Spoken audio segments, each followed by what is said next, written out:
Hi, it's me again with Corel Draw Tips and Tricks, and just this morning I did a video on this, and I'm going to do this one a little bit different to show you another option. You wouldn't have to fill in some of these parts, and I think it came out pretty cool. So we're going to go ahead and fill in the mom with all black. Now we're going to take the mom and we're going to select it all, and we're going to go to Object, we're going to group it together.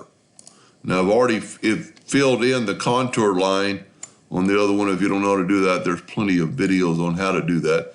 But with the contour line all grouped, I'm going to Control D and make a duplicate, and I'm going to move the duplicate up, saving the original copy. Now we're going to take everything and select it, and we're going to go front minus back. It took that out. I'm going to go ahead and delete all the lines by right-clicking. I'm actually going to take these lines and right-click, no outline. And then I'm just going to cursor that up. There's the same effect. And I think you almost need to do it this way. In a way, one, you've got everything filled in that could possibly be filled in.